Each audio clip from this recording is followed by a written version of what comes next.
kenshi dukora gakomeye ariko tukagerayo imiti tugahera mu kibazo mu mizi tukareba ese muri ino minsi gifashe biti.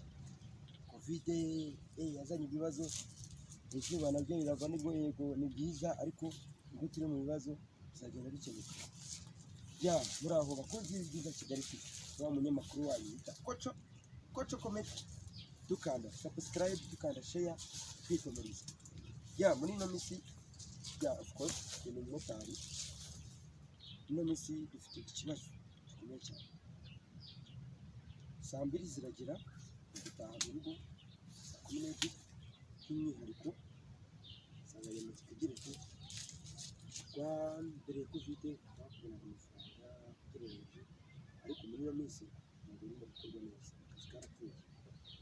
Biragira nimugoroba bifitiye inote y'10, bose akarya 5, nawe ugasiga ipesho mu rugo ugasanga nta kintu usigaye cyo kwizigama rwose pe.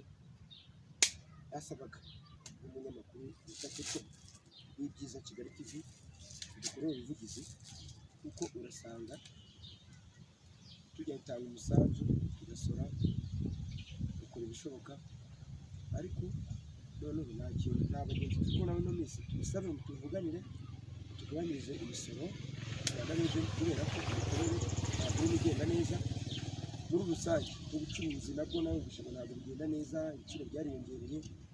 Dukorera ubuvugizi hanyuma mutugabanyirize imisoro. Ferwakotamo by'umwihariko umusanzu rero ukuntu nabwo yakoroshya, kuko muri uku kwezi ntabwo turi gutanga imisoro neza, ni kimwe n'uko n'amafaranga tutari kuyabona neza. Mwareba ukuntu mwakoroshya imisoro,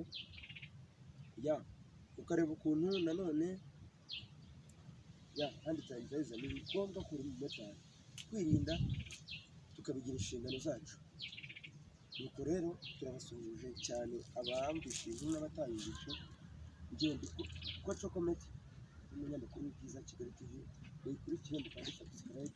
Murakoze, tuzagenda tugomba kubagezaho ibyiza bitandukanye, dusura abababaje, dufasha abababaye kurusha abandi.